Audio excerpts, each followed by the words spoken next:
Welcome to the Lucentlands podcast.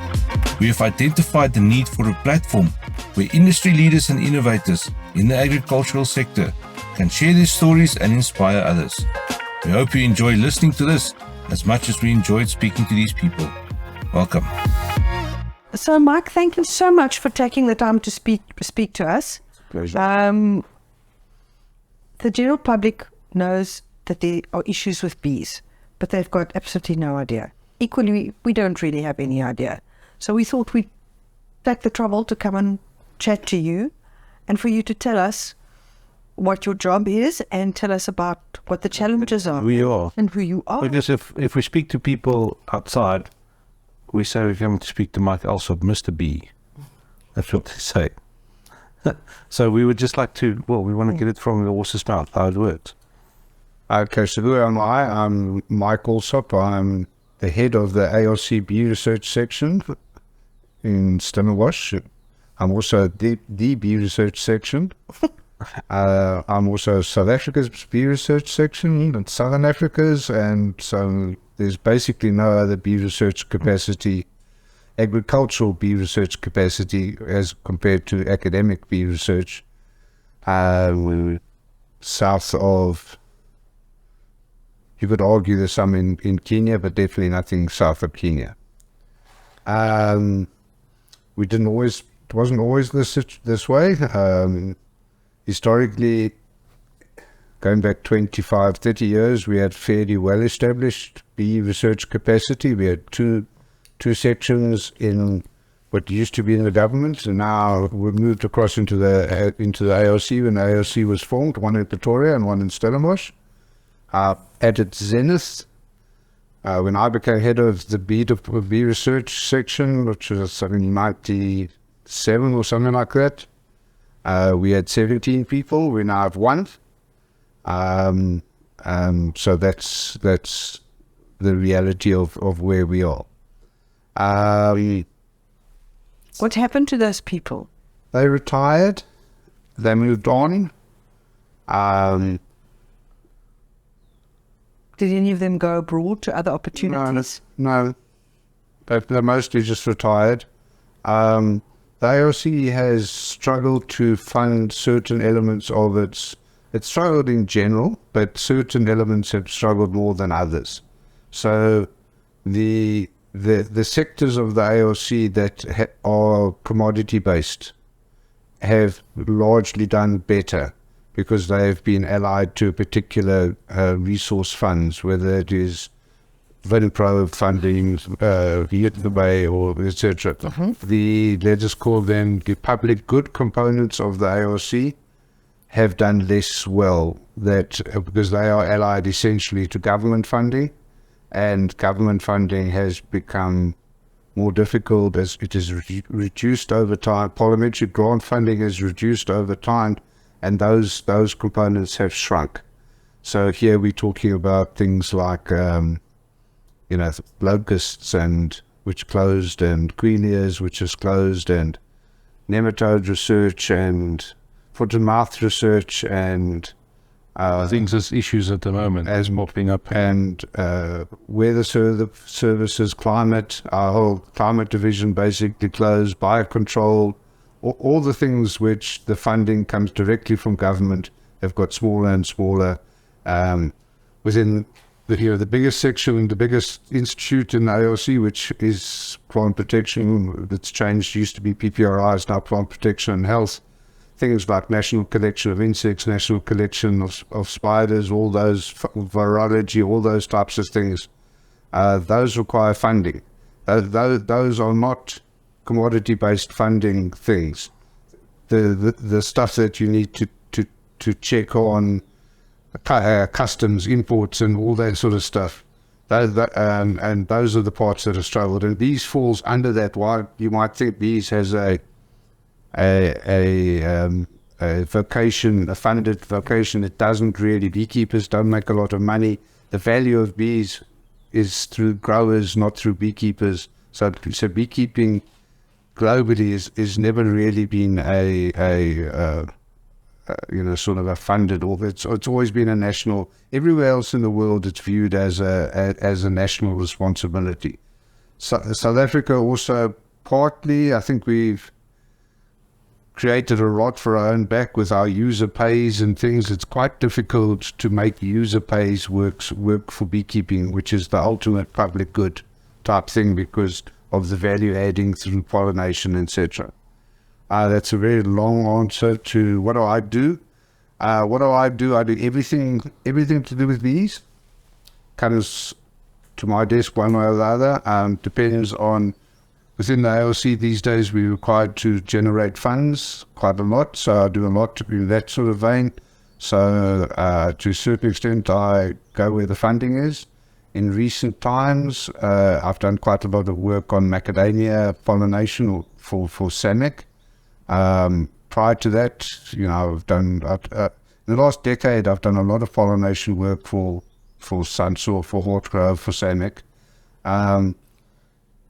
So pretty much everything. Pollination work, pests and diseases, training of beekeepers, beekeeping development programs, pesticides, pesticide management, and anything and everything that you can think of related to bees comes across my desk. That's fascinating. I mean, that must be pretty amazing that you've had all these experiences and that you've had to go kind of to places where you maybe would not have gone before if ARC hadn't changed as it has. But you must have some very amazing insights into all the issues involved with bees. So we'd love to hear about that. I've got to say, it has being the only frog in the pond has some positive sides to it, but some very scary negative sides to it as well. I find it scary that I became the expert on macadamia pollination in an hour. Okay. Because I was the only one that had worked on it. So within an hour of arriving and walking into my first macadamia orchard, I'm the expert on macadamia pollination. Fortunately, I've done more than that. But since then, I find it scary sometimes that there have been decisions that have been taken around pesticides or around this or that or either that I know has country national significance, and there have been some in the past that have had continental significance, where I know that I'm actually making the decision. Do we use this pesticide or do we not use this pesticide? And I almost always, those are things I don't know enough about to be making that decision. Simply because I'm not an expert on almost any of these things. And so sometimes I do find it a bit scary. It's definitely not, it's not what a sensible country would do. I mean, I really don't want to be banging on drums, etc. But on various trips that I take and have taken in the past, it's sometimes educational, instructive to see how many people, quote unquote, do my job in other places. So Australia, around about 65 to 70 people. In the United States, you're well into the 400-500s. You can do a lot. You can get a lot more information, a lot more breadth, and you can know a lot more about things if you've got 400 people working than if you've got one person working. So I can only do what I can do. And Mike, when you retired? When I retired, well, as to a week ago, I would have said they would just close this door. They would just look. So at the moment, as I mentioned to you briefly, there's this something about Dewald putting more money in. Well, we've been waiting 25 years for that, for Dewald to actually put money in to salvage the components of the ARC, including the bee component. At the moment, it seems like it's possible that there is at the 11th hour they're trying to salvage it. I think it'll be hard to salvage now. I think we have lost almost all our capacity. I'm not going to beat around the bush. Spent a lot of time in the last decade, training replacements, training, really selecting suitable people, and being sensitive to the realities of South Africa in terms of gender and in terms of race, putting time and effort into people completing PhDs, etc., without being able to find a job for them, and they've moved on.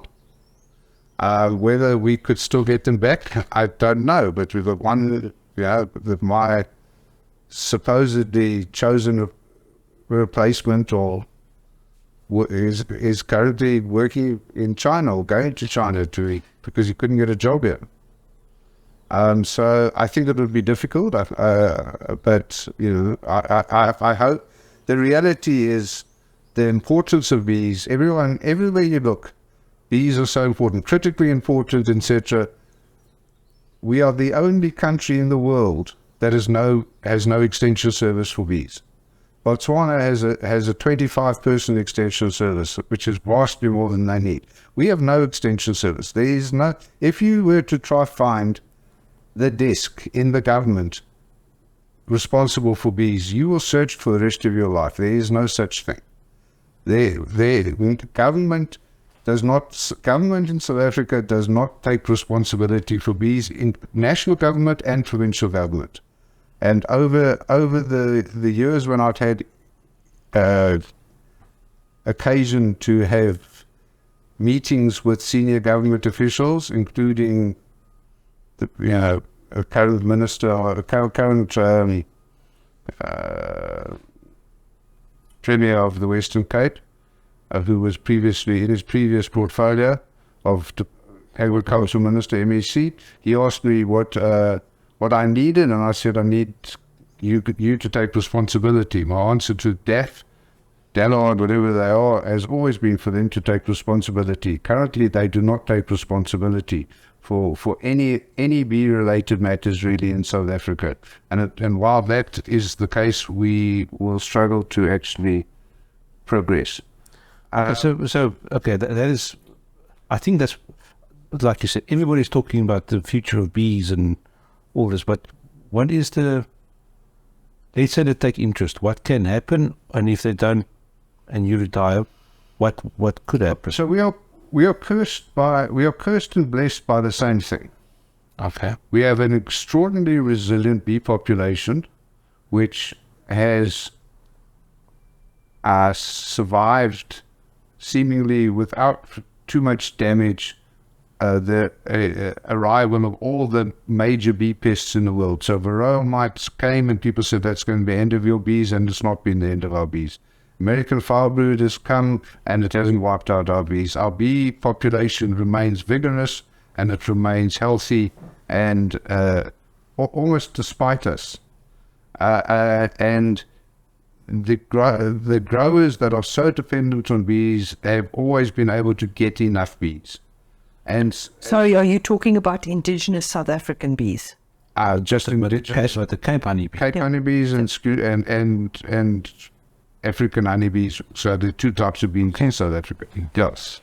So there are enough bees at the moment. So there's never been a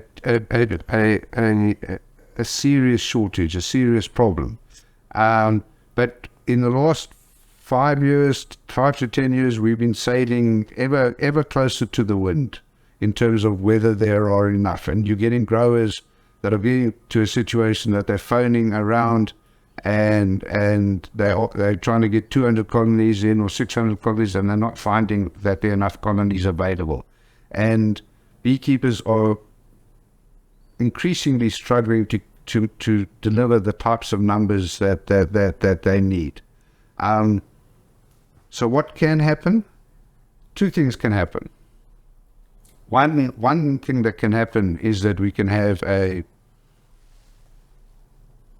an event, whatever that might be, a new disease, a new virus, a new strain of AFB, a new anything that actually really damages our bee population and that collapses our honeybee population 50%, 70%, whatever. And that would have an incredible and instant effect, that we would have massive shortages in terms of the capacity for crop production, etc., etc. The scary part about that is that we have no capacity to deal with it, because we have no research capacity, we have no monitoring capacity, there is no capacity.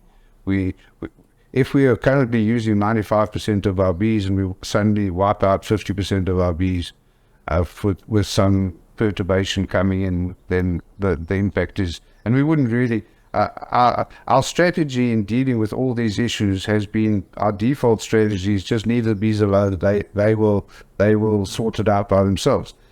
For both varroa mites and for American foul brood, I actually believe that is the right strategy, but I would like that to be an active strategy on our part where we are monitoring and assessing it rather than a default strategy because we have no capacity to do anything about it. So American foul brood came in 2009. There was a survey for it in 2009. No one surveyed for it since.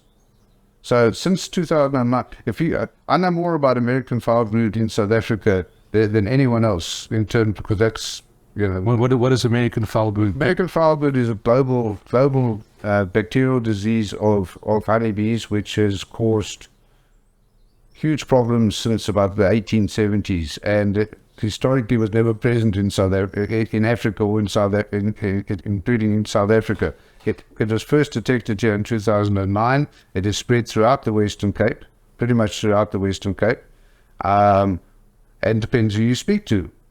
Some people will say it's pretty much endemic, it's wiping out the bees left, right and center. Some people will say that our beekeepers are managing it. Some people will say our bees are managing it.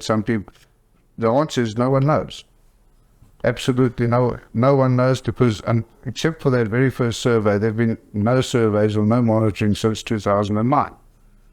And so I got a little bit of, I can suck my thumb and say, this beekeeper tells me this and this, but the truth is no one knows. So it's anecdotal information that you're getting. All anecdotal, best guess information. I've got a fair idea of what's going on because I do a lot of projects, etc. But I don't. So I can give you a scenario of what I think's happening.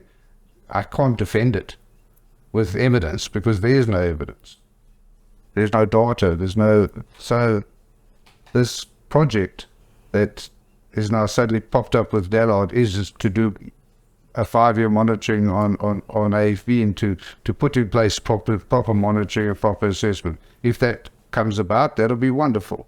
But we need that. But they ask who's going to monitor. Well, basically me, and then I have to whatever. But and in the rest of the country, we have this other problem, Cape honeybee problem, where the two races don't talk, the two subspecies don't talk to each other. I'll come to that now. Yes. So for the rest of the country, we have an equally significant bee problem that has been there since 1990. And since... what is that? It's called the Capensis problem, or Cape honeybee problem. I'll come to that now. And there's been nothing done on it since 1995. And that every year they lose 20, 30, 40% of their bees without anything being done on it. So the beekeepers have learned to exist within this framework, but literally no one is taking responsibility or dealing with it. Let me finish the question, and then I'll come back to the Capensis problem. The second thing is without there being some big incident, without there being something coming into South Africa that collapses our bee industry or collapses the bee population, which will have a rapid and almost instant effect. What we have an inexorable decline. We have an inexorable problem that will, without interference, will cause us to have not enough bees and not enough pollination, and will be a permanent negative component for future crop production, for future food security, for job security, for everything in South Africa. So unless we actively change things, we will become less and less agriculturally competent going forward at an ever increasing rate. Irrespective, so not requiring anything else to change, we will basically get stuffed as an agricultural country. So I can't say it was boer after that. Yeah, boer after that. And the reason for that is it's just, it's just obvious. The capacity for any piece of ground, whether it's a province or a region or country, whatever, to sustain bees, to sustain pollinators in general, is dependent on the amount of forage that they have. And that forage is everything that all those pollinators, be they birds or bats or honeybees or solitary bees, feed on. So every time you remove forage, you actually have a corresponding group of pollinators that no longer are able to be sustained, and so you have less than you had the day before. The only way that changes is if you replace that forage, and you can increase the amount of forage. By planting new forage, you can increase your capacity of pollinators to sustain, that you are sustaining in that area. Now, within South Africa, we are not doing that, and the amount of forage is going down dramatically. So we've removed, the biggest component was gum removals. So eucalyptus, like them or not, were 70% of the food for honeybees. 70%, that's quite something. 65 to 70% of all the food available to honeybees. South Africa is a very dry country. It's not a good beekeeping country. At its best, South Africa, so put this in perspective, at its best, South Africa was maybe 20th best in Africa in terms of honey production. 20th best in Africa, maybe 70th in the world. We are small. The amount of honey that we produce is minuscule compared to Turkey, Argentina, Mexico. We are too dry. We don't have the bee forage. There was no history of beekeeping, traditional beekeeping in South Africa. There was a history of traditional honey hunting, but traditional beekeeping only starts when you get up to Miombo woodland. So as soon as you get up to halfway up Mozambique, eastern highlands of Zimbabwe, Zambia, Uganda, Malawi, you find traditional beekeeping where people that they inherited knowledge and inherited. South Africa, that did not exist. There was no traditional beekeeping. So that's like our ancestors that actually kept bees. Yeah. For no one kept bees here.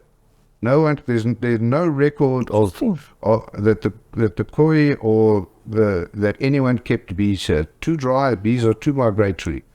The food is just not predictable and consistent enough. So there was no traditional. So beekeeping as an entity started only around about 1870 in South Africa, and it started with the first plantations of substantial gum plantations. Prior to that, so commercial beekeeping is allied to gum production. But so the gums, we know we are water-stressed country. We know that gums are thirsty. We know gums in the wrong areas need to come out. But we at the same time, that has consequences. And it's not only working for water. The nature of plantations and forestry in South Africa has changed dramatically. We use different gums to the ones we used before. Once upon a time, we used only pine essentially for pulp. These days, we use almost entirely eucalyptus, but different eucalyptus for pulp. So we plant complete. So the nature of what we plant. Once upon a time, we planted all these hardwood gums for miners. We don't do deep mining anymore. We don't have that demand for hardwood is not non-existent anymore. So the whole nature has changed. But not only the gum issues, every time we develop land, every time we clear land, every time we plant whatever, put in a golf course, put in a whatever, whenever we reduce the amount of forage, we reduce the capacity for pollination in South Africa. It's like habitat loss. It's habitat loss. It's reducing the amount of pollinators that we keep. So that line, it's going climbs up and down, but it's going down. It's going inexorably down. That the capacity for keeping pollinators, as we transform the land, as we develop the land, except if we were planting forage plants, we are actually reducing the capacity. At the other side, the other line, the demand for pollination is inexorably going up, and going up at about 20% per annum. With every time, wherever we look, they're planting berries and all these berries. Where you look, you can't drive anywhere without getting to tunnels with berries. We are planting vast amounts of almonds, which will require pollination, cherries. The seed industry, seed industry is growing wherever you look. Macadamias, we've gone to be the number one biggest macadamia country in the world. Give you an example. Lowest, the Australians recommend 5 to 8 colonies per hectare on macadamias for pollination. I'm going to say, let's just say 4. Let's call it 4. Lowveld has currently around about 35,000 hectares. Never mind KZN, never mind. And the subcoat that's been planted. The Lowveld in Mpumalanga has got about 35,000 hectares of macadamia. So if you say 35,000 hectares, 4 colonies per hectare, that's 140,000 colonies. There are less than 20,000 colonies in the entire Lowveld. Less than 20,000. And you need 140,000. Forget about the other stuff they've got up there. Lychees and berries, etc. And South Africa, we're planting the same amount of macadamias in the Southern Cape, same amount in the where are we going to get the bees from? Because it's not about having the bees for that 1 week or 3 weeks of pollination. You've got to keep them alive for the whole year, or you've got to find a way to actually scale them up and then reduce them. So unless everywhere else, that is the global pollination crisis. The global pollination crisis, everyone gets it wrong. So firstly, they mistake. They synonymize two completely different things, which is, there is, without doubt, and especially in some parts of the world, there is a global crisis of pollinators. They have pollinators, stingless bees, butterflies, bumblebees. The vast array of pollinators are threatened, and in some places in the world, particularly the highly developed parts of the world, that we are losing them at a very, very significant rate. And if you lose a pollinator, particularly specific pollinators that are pollinating specific plants, you potentially lose those specific plants.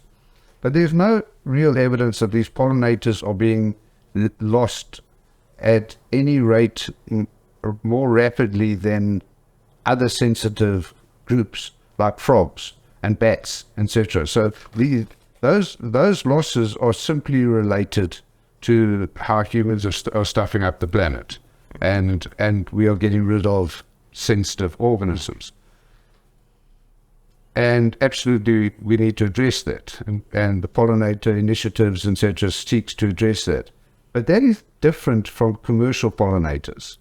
The commercial pollinators, which is essentially honeybees, 95%, etc., they are also in crisis. But not in crisis in the sense that they are vulnerable or that they are going to go extinct. There are more honeybees on the planet now than there have ever been before. And the next year there'll be more honeybees than there are this year. But those two lines, the gap is, our capacity to keep them is getting less and less. So it's not that they're going extinct, it's not that they're vulnerable, it's not that they're red darter species, it's just that the global capacity to keep them to serve our purposes, to make our butternuts, to make our cherries, to make our whatever, is becoming more and more difficult. And every time we push honeybees into marginal lands, so the economic imperative says we have to keep more and more honeybees to serve our economic purposes. We are compromising all the other pollinators because we are pushing them more and more into areas where there's competition with other pollinators, so we are negatively impacting on all the other pollinators. That is, if you don't give them a food source in that space. So the example that I actually, I've been for 25 years. I've been saying, plant, keep the gum trees in Constantia to save the stingless bees or to save the endemic bees up in the Mapwaland. Yeah. So in the land that's already transformed, don't remove that forage. Use honeybees in that. if you cut down the honeybees there, the beekeeper who needs, and we have to keep those bees to pollinate the fruit and to keep the jobs and such, where does he keep the bees? You can't keep them in conservatory anymore because there's no food anymore for which takes them up to the markland and he puts them out at low density in the areas where the bees have the managed honeybees now have a negative effect on the other insects that were living there. And that's what we do. Yeah, and Mrs. Jones still wants to buy a tub of honey at the Constantia market on the weekend.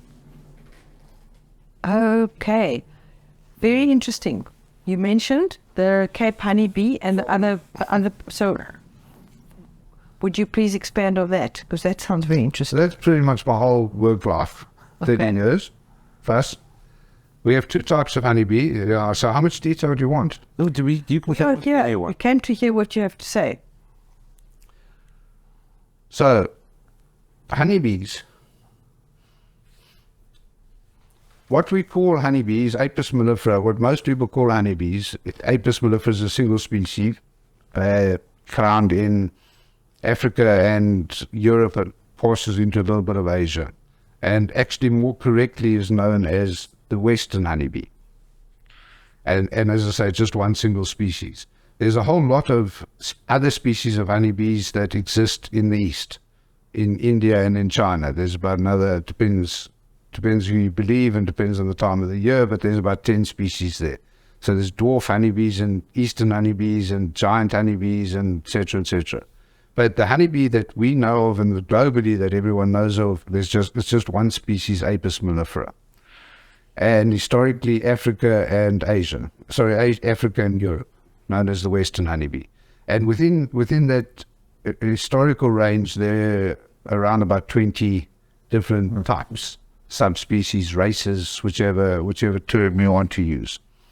And Africa's got 13 different historical races of bees. Okay. Just as a segue, so all the honeybees in Europe, in the Americas and in Australia and in whatever, those are exotics.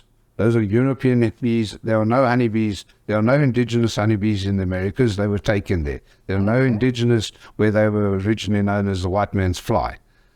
They followed the wagon trails, etc., and they were known as the white man's fly. And so the honeybees in the Americas are all indigenous. They have their own honeybee. They have their own bee population, but not honeybee population. So they have stingless bees and various other types of bees, but honeybees are exotic there. Likewise in Australia, likewise in China, likewise in Japan, etc., honeybees have been taken there. So all the global issues dealing with them, they're different in different places in the world. So if you dealing with, do you save the bees? How do you save the bees? Those are very different questions in Africa compared to in Australia. In Australia, that's an exotic species. It doesn't have a biodiversity component. It has a negative biodiversity component. Here they have a massive biodiversity component where they are the primary pollinators of favorable species, etc. So things that happen, actions that you were to take, that commercial beekeepers were to take here with respect to managed honeybees would impact on the wild honeybee population because it is essentially the same, and that potentially would impact on vast array of plant species and biodiversity, etc. In Australia, etc., actions that a beekeeper might take, it's an exotic species, so it doesn't have any biodiversity components. Okay, to come back to your question. Of those various types in Africa, there's one major one, which is known as the African honeybee, which I think is a completely inappropriate name because there are, as I say, 13 different ones. But the famous African honeybee, we used to be called the Transvaal honeybee, which is Apis mellifera scutellata, that stretches pretty much from the Karoo to the Sahara. I think much more correctly termed as the savanna honeybee, dryland, savanna, open grassland type of area, type of honeybee. That was the bee that was taken to America by mistake, or not by mistake, it was taken there and so supposedly escaped and became known as the killer bee. The killer bee is what we call our honeybee. It's the same animal. Then in the Western Cape, we have, so stretching from Vredendal round to East London, but beyond East London, going inland a bit, about 200 kilometers, some places a bit more than that. We have the Cape honeybee, largely a coastal honeybee, dark black honeybee, bordered pretty much by the Cape Fold Mountains. And I will come back to Cape honeybees. And then on the east coast of Africa, on the west coast of Africa, going all the way around the Horn, there's again a coastal dark bee, tropical lowland bee called Adansoni, Apis mellifera adansoni, and on the other side there's also a lowland bee called Apis mellifera litorea, and there's various other pieces around Africa. So basically the dry area is Scuturata, and then there's coastal bees around the edges, different types, and Madagascar's got its own bee, and blah blah blah. Okay. So Capensis, Cape honeybees. Cape bees, honeybees are what's called facultative, what's the word I'm looking for? Facultatively sterile. So in a normal situation, in a normal honeybee colony, only the queen reproduces. So the queen, in a honeybee colony, there's a queen, and she's female and diploid because they are hymenopterans. So hymenopterans have got a haplodiploid system. So males have one copy, males are haploid, have one copy of the genetic material. Females are diploid, have two copies of the genetic material, just like lots of insect orders. But in particular, all hymenopterans are haplodiploid. So if queen is female and diploid, workers are also female, all workers are female and diploid, and drones are haploid and male, and all they do is mate with the queen, and the queen does all the reproduction. If something goes wrong in a honeybee colony and the queen gets lost, or they get rid of the queen or something, and they will try and make a new queen. If they fail to make the new queen, or something happens and they're unable to get, the workers then will develop their ovaries themselves and become reproductive. So the workers can be, in the absence of a queen, the workers can become reproductive, but they cannot mate. So they will then give rise to unfertilized eggs, haploid eggs, which would be drones. So if you were to lose a queen, all bee races in the world, if you were to lose a queen and they failed to rear a new queen, you would get this flush of drones being produced. The colony would be viewed as hopelessly queenless, and the colony would then die because they can't make any more workers. But they can still make food for them, so they can make more honey. For the 20 days that they live. Yes. Which is not very long. Yes. So they would die out quite quickly. Okay. So they are not capable of making a queen. They are not capable of making a queen because they can only produce unfertilized eggs, except for Capensis. Okay. So Capensis produce diploid eggs.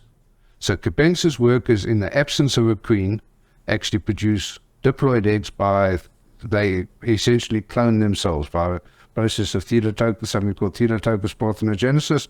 They clone themselves so they can make more workers, and they can make a queen whenever they like. Wow, So that's cool. Yeah, they feed it more something to the queen. To rear a queen, you feed it differently. So any diploid egg can be reared as a worker or as a queen. So Cape honeybees are able to produce. They are able to produce a queen at any stage. When you, I don't want to get into. So to cut to the chase, Cape honeybees are actually potentially lethal parasites of all other bee races. They don't play nicely. If you put Cape honeybee workers together with workers of any other race, the workers of the other race treat the Cape honeybee workers as queens. They treat them and they feed them more, and they become so-called intercastes, and they they then take over the reproduction of the colony. So if you took Cape workers to Pretoria, which is exactly what happened with the Cape honeybee problem in the 1990s, Cape honeybee workers drift, and depends who you want to believe. They either drift by accident into the Scutorata colonies, or they deliberately invade the Scutorata colonies. Doesn't really matter. The outcome is exactly the same. Inside those colonies, the Capensis workers are not controlled by the Scutorata queens. They start developing their pheromones. They start developing their ovaries. They get treated by the Scutorata bees as royalty. They become pseudo queens in the colony. They result in the end of the Scutorata queen. They take over the reproduction because they produce by Theotokos parthenogenesis. They produce more Capensis workers, and they turn the whole colony over into a Capensis leg worker colony. But because they are all now reproductives and they're all laying eggs, no one's working, so the colony dwindles and dies until there's a few left when they go and invade another colony and they just turn it over. And every year since 1990, around about 30 to 40% of the Scutorata colonies, commercial beekeeping colonies in the Scutorata area of South Africa, get lost through this Capensis problem. So the Capensis bees are actually not spreading. So Capensis bees, so this is entirely a beekeeping problem. So out in the wild Scutorata colonies that are living in the trees, etc., are actually safe. Capensis shows no signs of being able to penetrate and to move by itself. But beekeepers put out all their boxes, they catch them and they put them all in an apiary site together. And in an apiary site together, the Capensis is quite able to move from one to other. So it doesn't move through the wild by itself. It's not an environmental problem. It's not a risk, etc. But it makes managed beekeeping almost impossible. And how do you treat for a honeybee in a honeybee colony?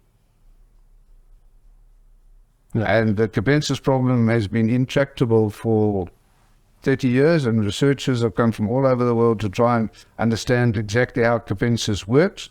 It gets much more complicated than that. These clones, all the infected bees in the whole infected areas of South Africa essentially come from one stock. They're all clones of each other. But they don't mate with the drones of the... They don't mate at all. They're clones of each other. They just reproduce each other. We have a clonal line, a clonal parasitic line across the entire swathe of South Africa that has been going for 30 years. And they just move from one Scutorata colony to another. So they don't mate with the Scutoratas at all? Nothing. They never mate. And they don't produce... Never produce drones, never produce queens, just parasitic workers. They just go from one set to another. Oh, I did this. Okay. So what you've explained is very, very interesting. Would that have happened naturally, or do you think this is... It didn't happen naturally. This is with colonies went up there. Wasn't illegal at the time. So we now have a Siegfried line. South Africa is divided strictly into a Capensis zone and a Scutorata zone. And Capensis is specifically outlawed everywhere in the world. So if you look in legislation in Australia and legislation in the EU, if you take Capensis, a Capensis bee into the United States, you can be charged for high treason, for terrorism. You can be executed for taking a Capensis bee into the United States. Wow. But on top of that, it's still a very interesting where they are supposed to be. So very interesting. And so everywhere in the world you will find literature about the Cape bee or these monster bees that are, threaten the entire world. But for the beekeepers in the Cape, they're sweet and gentle, just normal bees. So within the Cape population themselves, they're fine because they're all monsters. Yeah. So within the monster population, they have no effect on each other. But you mix them. And they're only a problem to other bees. They're a problem for themselves, they're fine. How interesting. I've got a friend of mine who's got a good couple of hives that he also pollinates with.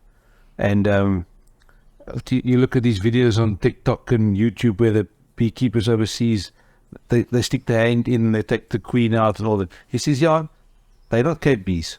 The Cape bees would have stuffed you up wrong. So Cape bees are within an African context are viewed as more gentle than the other bees, and they are. They can be really nasty as well. All African bees are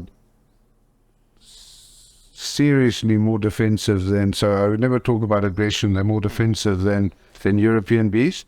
But it's all context. So you will never see footage of me ever doing bee beards or doing any of that stuff, because it's all, I don't want to call it a scam, but that's what it is. I mean, it's all about context. Yes. So I can do a bee beard with capensis as well. I can do a bee beard with scutellata. I can do clusters of bees and so bees are defensive. They defend a resource. They defend food, and they defend brood, etc.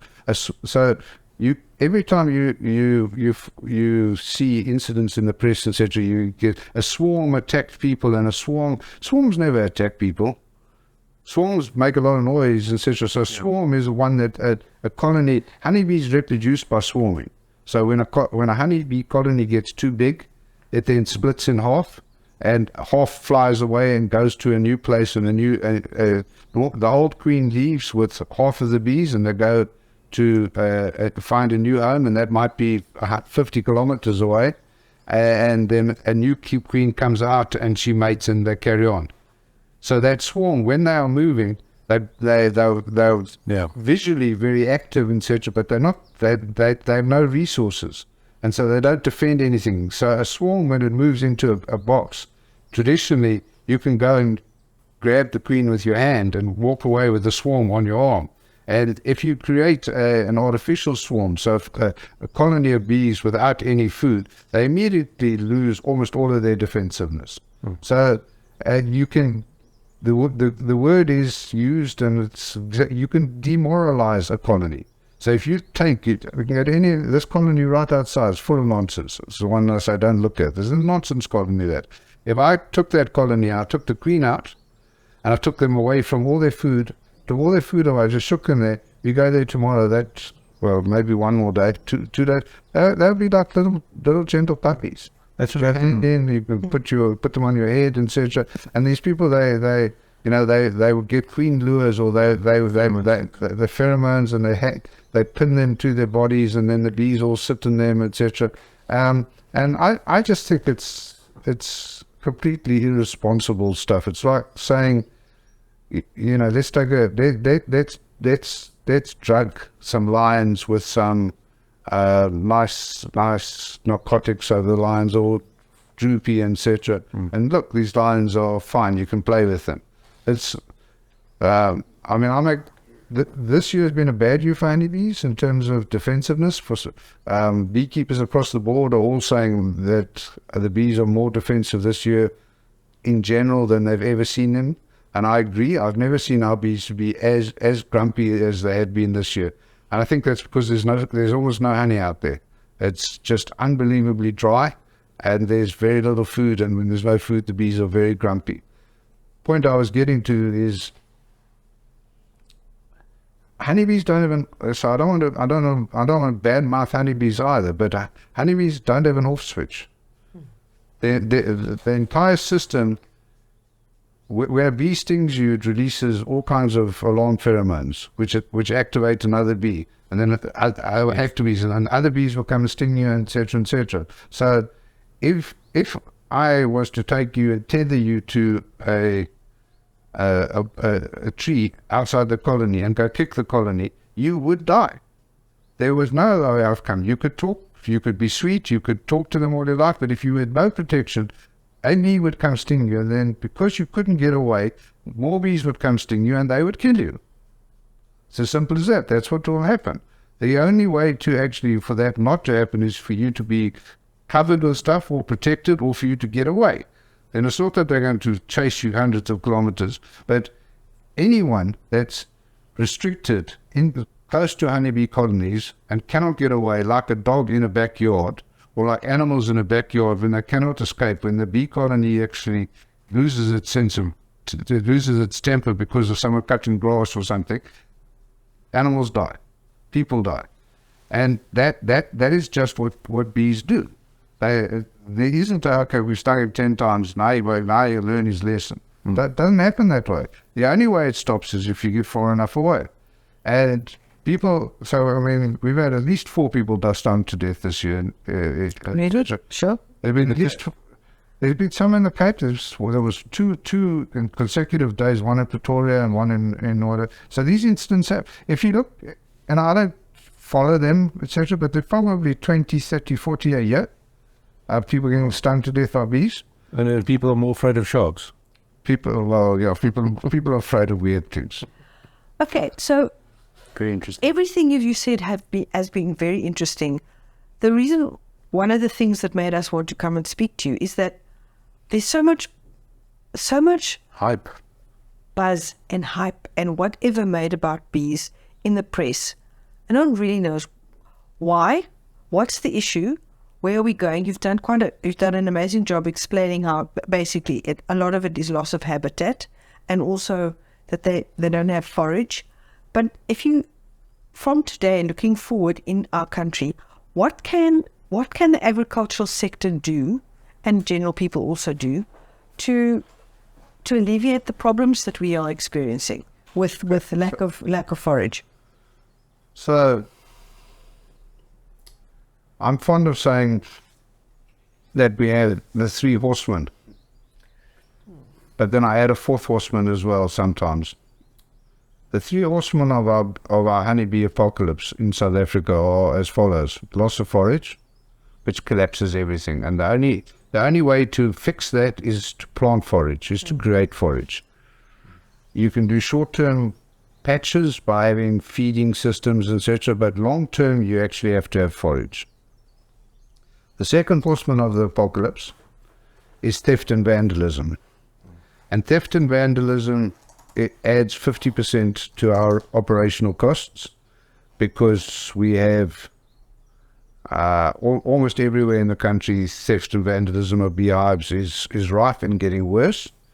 And it's not just the direct loss of the hives, there's all kinds of indirect losses. You have to put chains and cages around them, and you have to go to them every week, and your handling time gets increasing, and etc. So everything becomes more expensive. But it also dovetails with forage loss. So there are areas where there's forage available, but you cannot keep bees there, because if you keep bees there, you lose them. So in terms of the apiary sites that I started with, when I started this job, I don't use any of them anymore.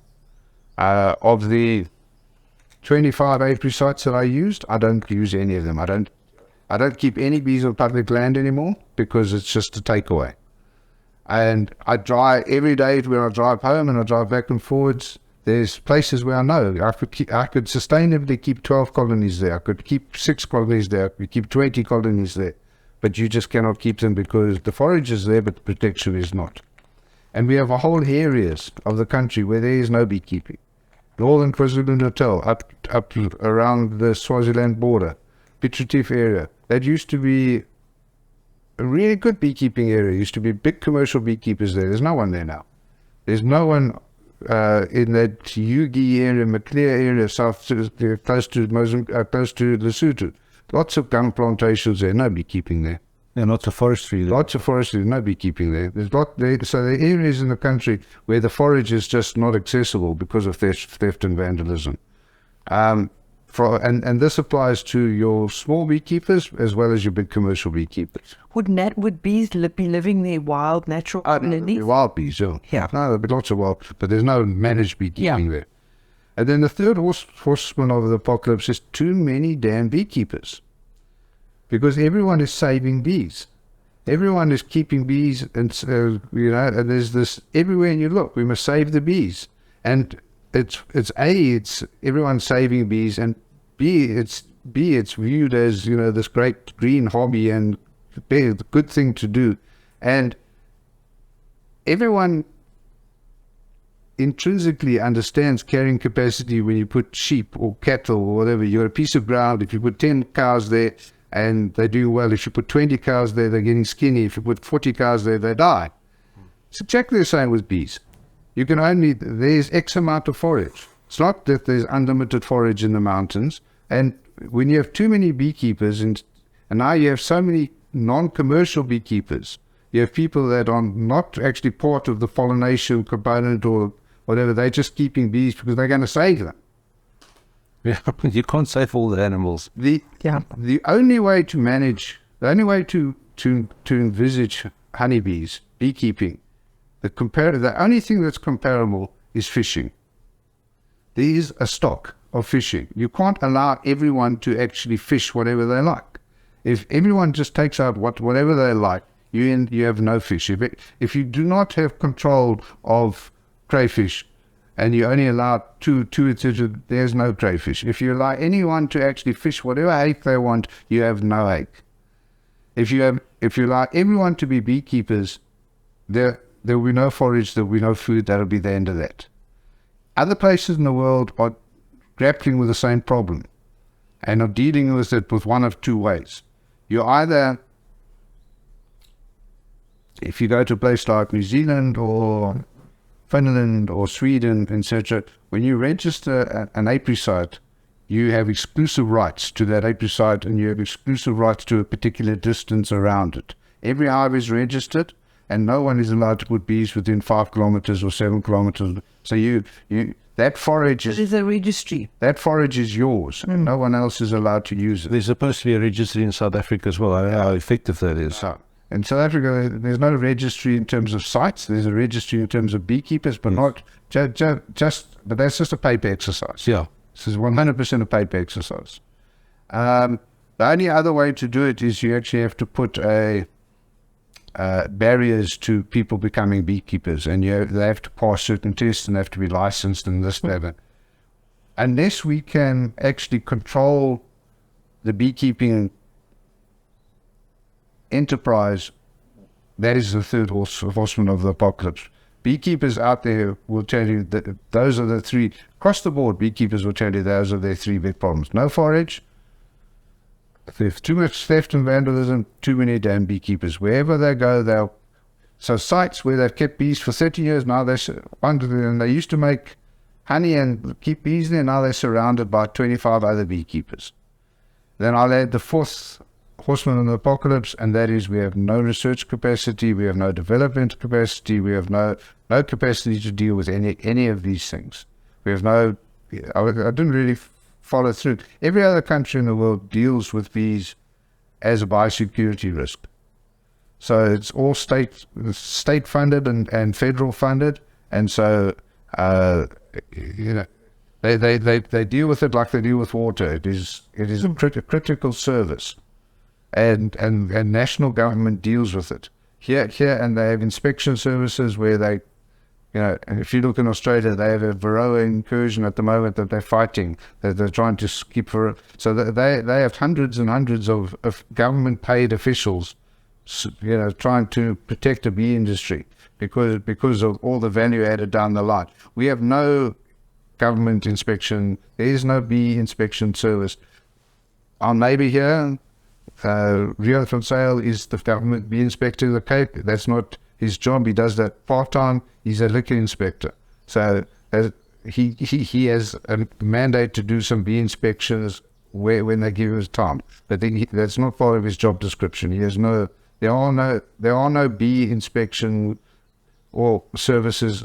If you were to try get a government inspector to look at a thing from a bee diseases or anything like that, you will not find it, because that person does not exist in South Africa, and we cannot legally export honey to Europe, because for us to export honey to Europe, we have to get a veterinary certificate to verify that the honey is free of bee diseases. But because government doesn't have anything to do with it, vets weren't certified, so we cannot export honey.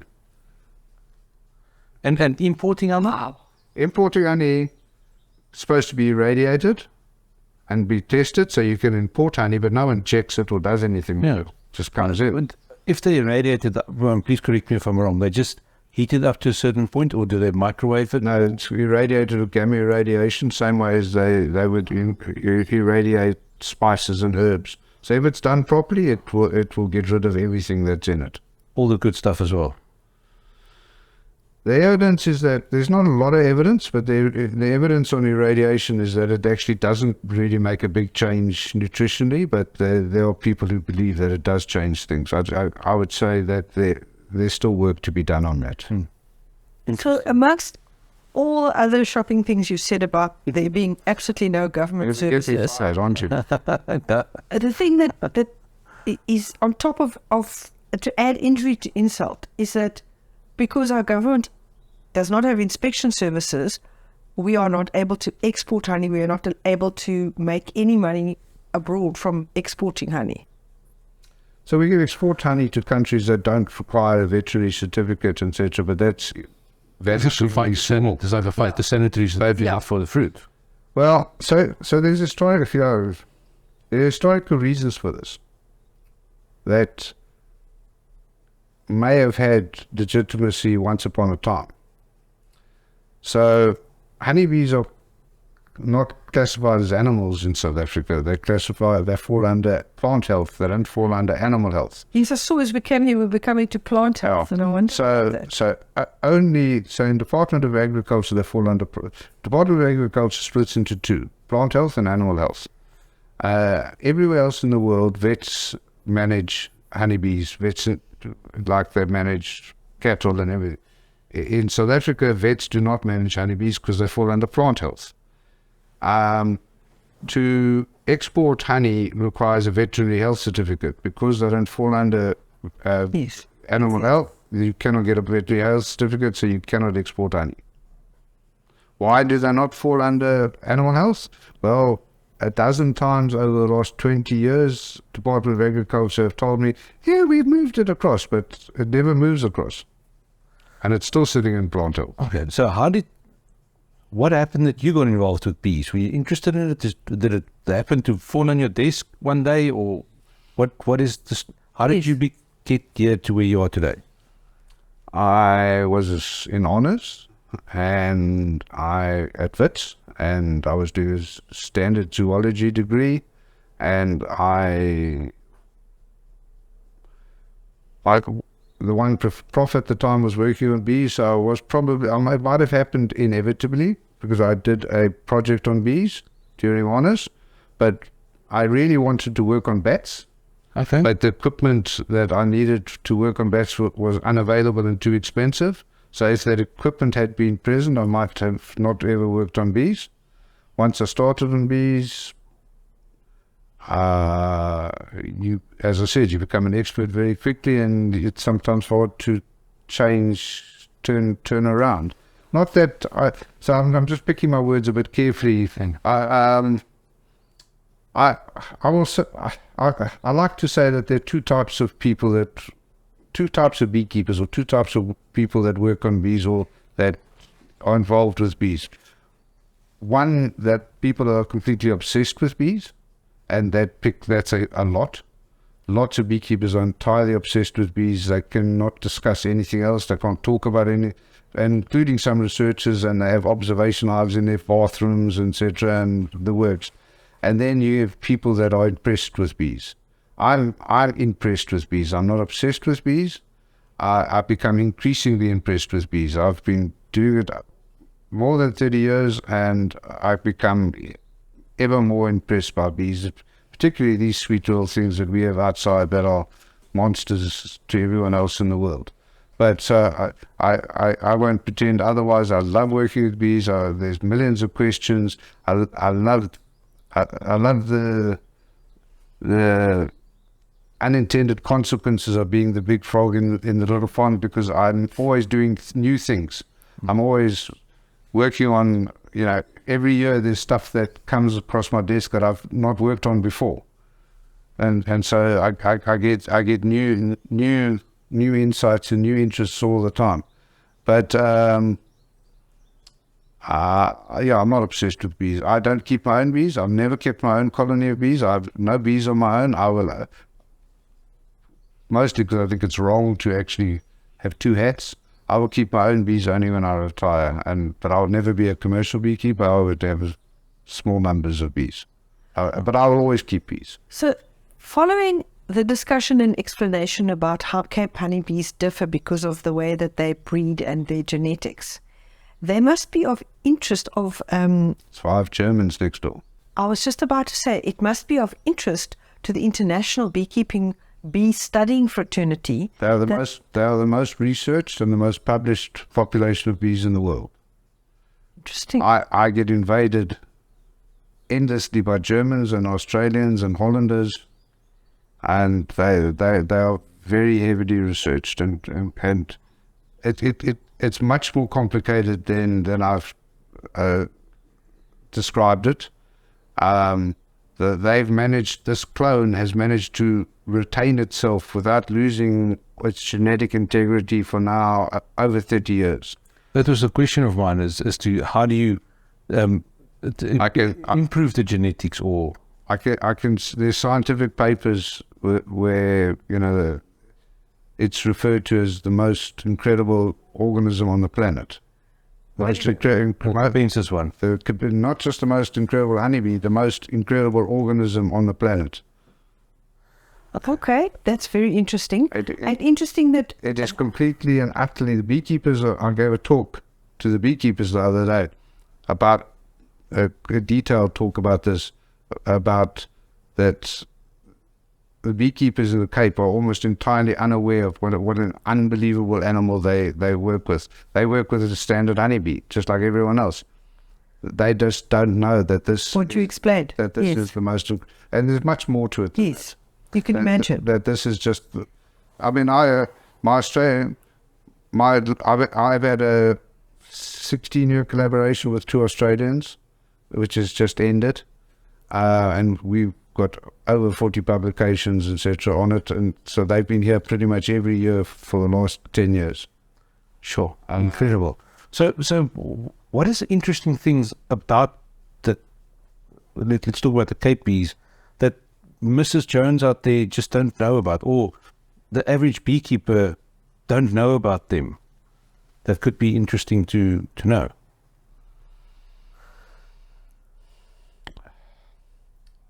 It's quite difficult to... most are... It could be anything. It doesn't have to be... Most queen honeybees that are present in Cape colonies are not produced by queens, they're produced by workers. That's what makes them so bulletproof. So the Capensis is a parasite, it's a lethal parasite. Capensis is a lethal parasite of all other bee types, but it's also a parasite within its own population. So the workers, you have this constant battle between the workers and the queens within Capensis colonies themselves. But within Capensis themselves, the workers don't actually produce more worker brood, but they just basically produce queens. And they sit around and wait for an opportunity to actually lay eggs in queen cells and in queen cups. So the workers actually give rise to the next queen generation. You could argue that the queens are slaves to the workers in Cape honeybees uniquely in the world, that Cape honeybee workers utilize queens to mate with drones to get genetic diversity, so the colony has genetic diversity, so that the colony is more successful, etc. But the most parasitic and the nastiest, the most Capensis-like of the workers actually do that deliberately so that they can then parasitize the next generation as well. But they have an outcrossing generation, so they have a clonal generation, an inbred generation. But if you just do that, then you run into genetic problems, etc. So they actually have an outbreeding phase as well, where they produce queens which mate with drones, so they have sisters that are crossbreed, but at each breeding cycle, they actually are responsible for most of the next generation of queens. And the workers themselves. The workers, but amongst those workers, just the best of the best workers, just the best of the best of the best of the best. So in the 50,000 workers in the colony, which one wins? The best of the best of the best. So only some of them are able to do that. So the best genetics will keep going. Yeah. Well, the best genetics from their point of view. Yes. So they reproduce, they copy themselves. So these Capensis parasites are able to actually run as an almost a separate line within. So that's why 40 years ago, there was all kinds of things that, because Cape bees were geographically restricted, that we should have reserves to protect them. You could throw all the bees in the world at Capensis. You could put them all here now, and Capensis would come out to the top, because they just parasitize everything else and just turn it into essentially themselves. All other bees just become manufacturing factories for making more cat bees. Wow. So they are literally indestructible. That is incredible. And also very interesting that this particular bee species with this ability has developed in the fynbos, which is also very, very distinct. I mean, fynbos, from a botanical point of view, is very, very special. And it's one, I remember I learned there were 7 biomes in the world, different. 7 now. And fynbos is one of them, and it covers less than 1% of the world's surface. 0.03 or something. There you go. No, it's very So small. these amazing bees have developed on this amazing biome as well. Oh, so we don't really know how it happened. I mean, it's tempting to think that it happened essentially on Table Mountain, because once upon a time, not that long ago, and there were multiple sequences of this. Cape Flats was underwater, and Table Mountain and whatever was an island. So it's tempting to think that it happened as an island effect in a small founder population and then has spread. And that might well be true. But we will never really know where or when this came. Sure. Okay, so this friend of mine, he also happened to stumble into the beekeeping thing. His father-in-law passed away, and he had 15 hives, and otherwise it was just going to go to nowhere. So he said, well, he's a farm manager, and if he starts with something, he just carries on with it. And he's now got 300 hives. And he also said that this year, if he had another 300, he would have had them out into other places for pollination as well. But Sunday when we were there, I told him, we're going to come speak to you. He said, I must ask you 2 things. Is how far do bees work from the hive? And the things. And the other thing he must tell us about this little scorpion. Pseudoscorpions. Apparently there's one that Pseudoscorpions. Yeah. Well, easy. The second part's easy. We have a whole lot of, because we haven't thrown pesticides into our beehives, we haven't thrown antibiotics and all kinds of things. Our bees are pretty much untouched and unchanged. Also because beekeepers, we don't breed our bees. So the breeding programs for bees in South Africa has put a box on a thing, and bees move in. So there's no such thing as a wild bee population and a managed bee population. It's entirely exactly the same thing. So we haven't damaged our wild bee population at all, and we equally haven't damaged the interesting organisms that live within them, including in that is a number of tiny little pseudoscorpions, book scorpions, that you find it on them. They're just detritus feeders. They feed on little bits of pollen and little bits of stuff that's in the colonies. They hang on to the bees when the bees swarm. So if they go from one colony to another, they hang on to them and they go with them. They're tiny little brick red scorpions. The bees don't like them very much, so they do try to get rid of them. If you have really pristine beekeeping, really good beekeeping, and so you have hives that don't have refuges, don't have cracks and crevices, etc. So if your hives are beautifully prepared, then you tend never to find scorpions in there, because the bees actually chase them, get them, and throw them out of the colonies, cut them up and get rid of them. Mm-hmm. But most colonies, if you've got old wooden boxes full of holes and crevices, or wild colonies where it's in a rock or full of little scorpions, they don't do they don't damage the bees at all. They don't have any negative effect really. It's just they're just there. We've got a whole lot of other things, Browler, and there's a whole lot of things.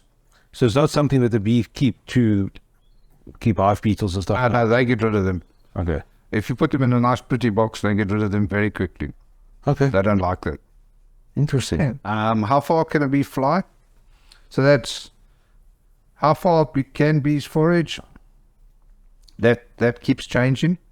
So there's been quite a lot of work done in this on European bees. We're probably going to do some work on it here in Oudtshoorn area, Ladysmith area. The reason why that gets done, that type of things gets done, why there's been work is in Europe, there's for certifying GM-free crops and things like that, and GM-free honey and GM-free this and that, to find out how far the nearest GM must be before you can certify it. That started off in EU legislation, I think, at 5 kilometers. It's now 12 kilometers, and I think it's going to go up to 20 kilometers. Is it 20 kilometers from the hive straight? So it's not 10 this way and 10 that way. 20 kilometers range, which is so it's currently 12, I think.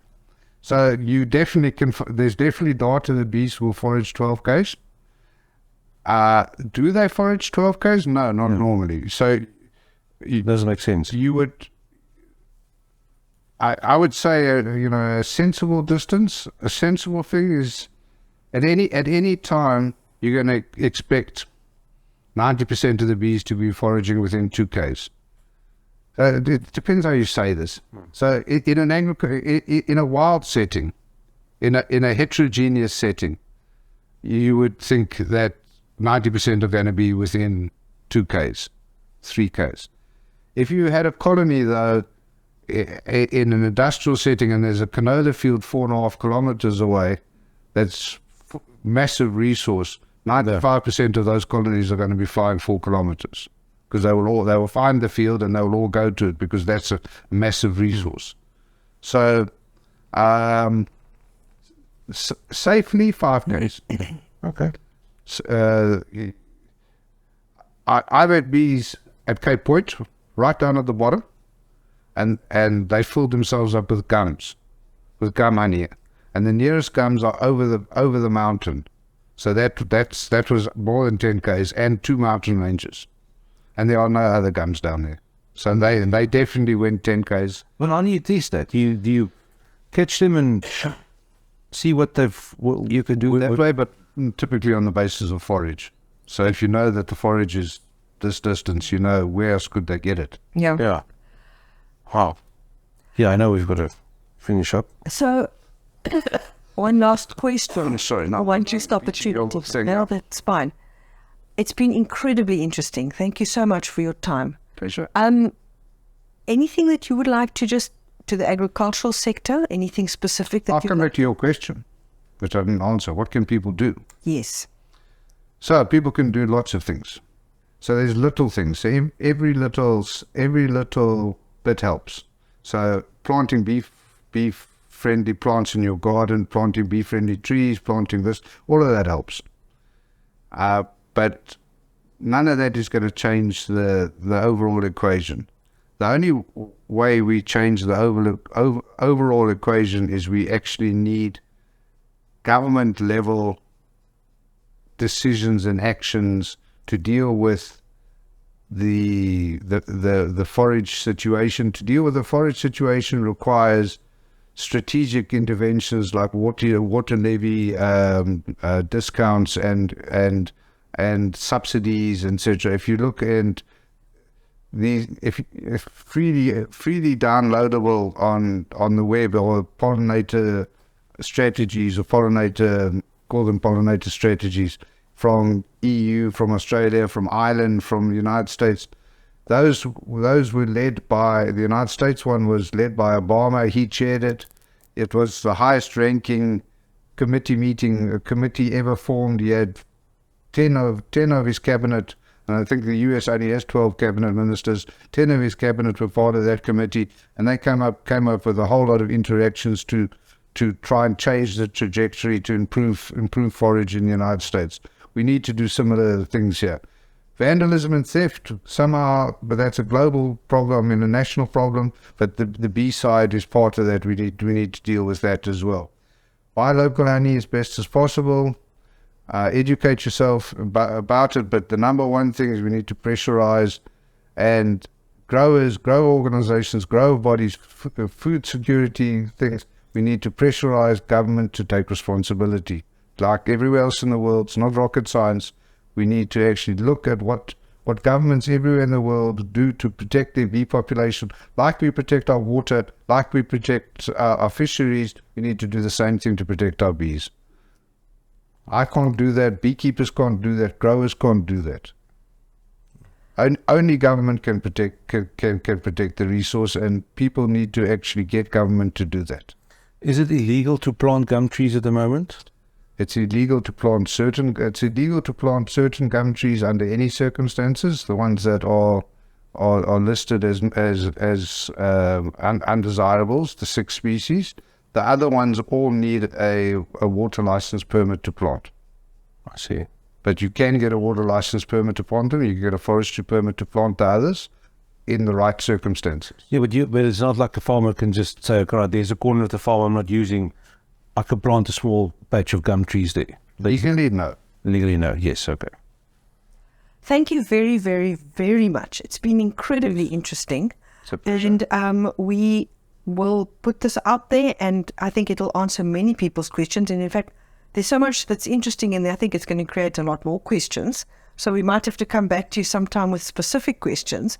But this has been incredibly interesting. Thank you very, very much. We're going to ask you one last question. Where's the book? We've started doing a thing that we asked the previous person we interviewed to post a question anonymously for the next guy. Now, these interviews are not going to go into chronological order, so it might be out of sync. It might. And it's not something that. And this is a general question, doesn't necessarily have to do with bees, because they didn't know who they're asking it for. I think a nice question for you, which we've had before, which will work with you, is what are your biggest challenges? I think you've spoken about that the whole. You have, but is there anything in particular you mentioned? But is there anything else that you would single out as the biggest challenge that you have in your job? I don't think I'd add to many of the ones that I have highlighted already.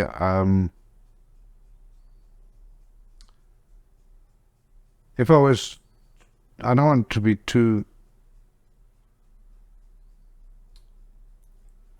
I sit as the African representative chosen by the 54 countries of Africa to represent Africa on various forums. I sit on a global, representing the continent in bee forums. It would be nice to actually have South Africa taking these things seriously. I've more respect in the world and in Africa than I have in South Africa, and that is sad. Thank you. Right. And well, on that topic, if I may add a last one, seeing as you're very involved with Africa, would you encourage people to invest in Africa? Not just South Africa, further up. From a bee point of view? From an agricultural point of view. Massively so. Massively so. And from a bee point of view, it's happening all the time. I mean, we didn't touch on this, but it's a threat that we have to be aware of. All our commercial beekeepers have given up in the sense of trying to solve the forage conundrum in South Africa. They've tried, and everyone has tried hard to try and how are we going to produce more forage? How are we going to put more bees? And they basically taken the other option to say, well, let's go where the forage is. So you have almost all the big commercial beekeepers in South Africa now having beekeeping operations and expanding beekeeping operations in Malawi, in Mozambique, in Angola, in Zambia, etc. So they are going to where the forage is rather than building it here. And so just naturally they are going to be moving to other parts in Africa. at the moment they've got a foot in each camp, and they're maintaining their pollination services here and their pollination actions here. But there's a very real risk that if sooner or later they'll just they're giving themselves an escape hatch, and when the pair hits the wall here, they will take that escape hatch and they'll just walk away. And I don't blame them for walking away. And I don't know what the growers will do. I mean, the one thing that I've never understood is why the growers are so. They're waking up now. So the seed guys and the macadamia guys are in huge panics. Where are we going to go? All these trees are in the ground already. They've invested literally tens of millions of rands. Where are we going to get the bees from? And they keep investing. 10 years ago, when it all went wrong for Sunsol, they literally drove through the towns and they picked up people and they gave them feather dusters and made them go to pollinate all the onions. Doesn't work. Yeah. It doesn't work. Thank you. On that note, We need to wrap. as in Jeremy Klopswoens on that bombshell. On that bombshell. Yes. Thank you so much. Thank you, Mike. My pleasure.